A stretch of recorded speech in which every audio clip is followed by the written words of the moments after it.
안녕하세요. 배정원TV의 배정원입니다. 자, 어떻게 지내고 계세요? 이제 소슬한 가을바람이 불고 있습니다. 오늘은 실연에 대한 이야기를 좀 해보려고 합니다. 실연의 상처를 겪어보셨나요? 어떻게 극복하셨나요? 우리가 실연을 당하면 참 세상이 무너지는 느낌이 들죠. 그 사람 없으면 못 살 것 같았던 같이 밥 먹고 같이 놀고 같이 음악 듣고 같이 책 읽고 그리고 같이 걸어 다니고 했던 모든 거리나 모든 음식들이 다 나한테 화살처럼 꽂히죠. 그러면 정말 힘들잖아요. 그리고 시간은 빨리빨리 안 가고 나는 점점 강물 속에 가라앉는 듯한 느낌이 들죠. 지난번에 우리는 오피리아의 그림을 제가 이야기해 드렸는데요. 오피리아도 햄릿한테 실연당하고, 물론 오피리아는 아버지의 죽음이라는 또 무서운 충격이 있었지만 미쳐서 결국 강물에 빠져 죽잖아요. 주변에 잘 생각을 해보니까 실연 때문에 죽은 사람은 없는 것 같아요. 그런데 정말 실연 때문에 죽기 직전까지 힘들었다는 사람들은 참 많이 있는 것 같고요. 그리고 실연당한 그 시간들을 겪고 다시 일상으로 돌아오기까지 참 많은 시간과 그리고 또 술이 필요했던 그런 사람들도 있죠. 실연에서 극복하는 길은 사실은 시간밖에는 약이 없는 것 같아요. 시간이 흘러가면 상처도 옅어지고 그 사람에 대한 기억도 점점 옅어지고 그러면서 결국은 잊게 되는 건데, 실연을 당한 그 시점에서 우리가 그래도 가지고 있어야 될 건 이성이에요. 이성. 조금 더 냉정하게 생각하고 우리가 실연 때문에 우리의 일상이 너무 망가지지 않도록 해야 될 겁니다. 자, 그러면 오늘은 어떻게 우리가 실연을 극복할 수 있는지 이야기를 해보도록 하겠습니다. 실연을 당하면요, 우리는 자꾸 그 생각을 하게 돼요. 그 사람과 만났던 시간, 그리고 왜 관계가 끝났는지를 자꾸 생각하게 돼요. 뭘 잘못했지? 어디에서부터 시작이 된 거지? 왜 우리 관계가 끝나기 시작했지? 그렇게 좋았는데 왜 그 사람이 내가 싫어지기 시작했을까? 실연은, 물론 실연을 처음에 고한 사람도 힘들지만 더 힘든 사람은 실연의 고백을 받은 사람이죠. 실연 당한 사람이 더 힘들고 더 괴로울 거예요. 그리고 더 자책하고 왜 이 관계가 점점 퇴색이 된 게 아니라 어느 날 갑자기 실연을 당한 거면 그 상처는 더 하겠죠. 그래서 술 먹으면 그 사람한테 전화하고 싶고 그 사람이 지금 뭐 하고 있는지를 자꾸 찾아보게 되고 그러는데요. 실연 당하면 관계가 왜 끝났는지에 대해서 생각하는 건 정말 도움이 안 됩니다. 무엇보다도 이 연애라는 건 중독 같아요. 그래서 제가 아주 오래전에 연애는 마치 마약 중독 같다. 그리고 일종의 정신병이다. 그래서 6개월 동안 그 열정에 계속 우리가 빠져 있다 보면 결국 미치게 될 수도 있기 때문에 엔돌핀이라는 호르몬이 분비되면서 우리가 그 사람하고 편한 관계에 들어서게 된다라고 얘기를 했잖아요.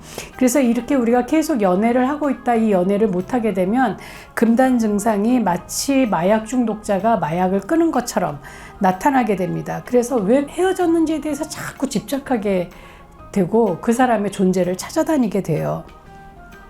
그래서 그 사람의 카카오 스토리라든지 인스타그램 같은 것들을 막 찾아보면서 지금 뭐 하고 있는지, 이 사람은 나보다 괴롭지 않은지, 이 사람은 어떻게 살고 있는지를 계속 스토킹하게 됩니다. 이런 것들이 나에게 중독을 유지하면서 정서적인 고통은 너무너무 심해지고 회복의 시기를 멀게 하는 겁니다. 그래서 그 사람의 주변을 계속 돌아다니는 건 실연의 상처를 치유하는 데 전혀 도움이 안 됩니다. 무엇보다도 여러분은 이성만이 나를 실연의 상처에서 건져줄 수 있습니다. 왜 헤어졌는지에 대한 모든 질문을 지금부터 하지 마세요. 뭘 잘못했는지, 어디에서부터 관계가 어그러졌는지에 대해서 생각을 하지 마시라는 거예요. 왜냐하면 어떤 설명도 만족스럽지 않고 실연의 상태를 되돌릴 수가 없어요. 그렇기 때문에 원인을 안다 해도 이미 늦었습니다. 그릇이 이미 산산조각이 나버린 거죠. 그래서 관계를 놓아줘야 합니다. 그래서 이별을 받아들여야 돼요. 이거 끝이야. 끝났어. 그 사람하고는 더 이상 연결할 수 없어를 받아들여야 되는 거죠. 그래서 헛된 희망을 갖지 않는 것이 중요합니다. 실연했을 때 가장 많이 하는 거는 자꾸 기억을 불러오는 거예요. 그래서 헤어진 연인을 이상화하는 거죠. 그 사람이 나한테 잘해줬던 것, 그 사람의 웃음이 참 예뻤던 것, 그 사람이 참 옷을 잘 입었던 것, 혹은 그 사람이 좋아하는 음악이 참 좋았던 것, 이런 것만 생각하면서 그 사람이 나한테 함부로 했던 것, 그 사람이 나한테 상처 주었던 것, 그 사람이 마음에 들지 않았던 것은 다 잊어버리게 돼요. 그리고 자꾸 좋았던 점만 소환을 하기 때문에 실연의 상처는 점점 깊어지고 상실에 대한 감정은 점점 더 넓어지는 거죠. 그래서 그 행복했던 시절을 회상하고 헤어진 연인을 이상화하는 일을 그만두어야 합니다. 이 실연은 어차피 과거를 미워할 수밖에 없어요. 우리는 지나간 과거는 아름다운 사건만 기억하게 되어 있기 때문에 그 균형을 잡아야 됩니다. 일단 여러분은 헤어진 애인을 미워하지 않기 위해서 하실 일이 있습니다. 그건 뭐냐면 헤어진 연인의 싫었던 점, 나빴던 점, 그리고 내가 못마땅히 했던 점들을 적어보는 거예요. 그래서 그것을 계속 적으면 불만스러웠던 점이나 나쁜 점을 적어서 어떻게 하냐면 핸드폰의 메모에다가 저장을 하는 겁니다. 그래서 그 사람이 그리울 때나 지금 너무 힘들 때, 예전에 행복했던 시절이 생각날 때마다 꺼내보는 거예요. 이건 굉장히 나한테 도움이 됩니다. 왜 헤어졌는지에 대한 이유를 나한테 보여줄 수도 있고, 그리고 그 사람의 이 잔상을 나한테서 이렇게 지워버리는 그런 역할을 할 수 있기 때문에 그 사람의 나쁜 점을 적어서 계속 나한테 리마인드를 시키는 것이죠. 실제로 실연을 하면 IQ가 낮아진다고 해요. 그래서 이성 찾기가 참 어렵다는 거죠.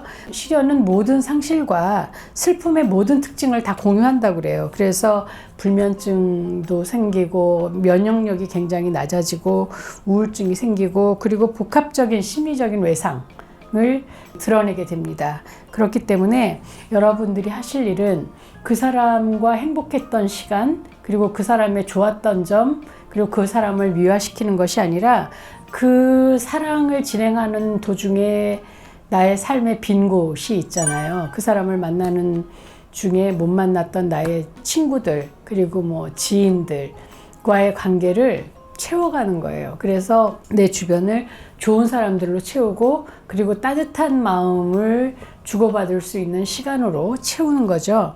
그리고 또 주변에 여러분들 보면 주변의 친구들로부터 좀 위로해달라고 이야기를 하세요. 그래서 나는 지금 공감과 연민이 필요해, 나랑 좀 놀아줘, 이렇게 얘기를 하면서 같이 영화도 보러 다니고 예쁜 곳도 다니고 이러면서 즐거운 기억으로 실연의 상처를 조금씩 잊어가는 겁니다. 이별로 내 마음은 전쟁터가 됐을지라도 맞서 싸우셔서 이별의 상처를 내 인생에서 몰아내세요. 그리고 그 사람이 아니어도 내 인생은 여전히 반짝반짝 빛날 수 있는 너무나 많은 요소들이 있습니다. 그리고 인생이란 사실은 그런 어떤 시련을 극복하면서 더 성숙해지는 부분도 있고, 여러분을 향해서 찾아오고 있는 또 다른 사랑, 좀 더 멋있게 할 수 있도록 나를 좀 건강하게 일으켜 세우는 것이 중요합니다. 자, 일어서세요. 자, 여러분 잊지 않으셨죠? 구독, 좋아요, 알림 표시까지.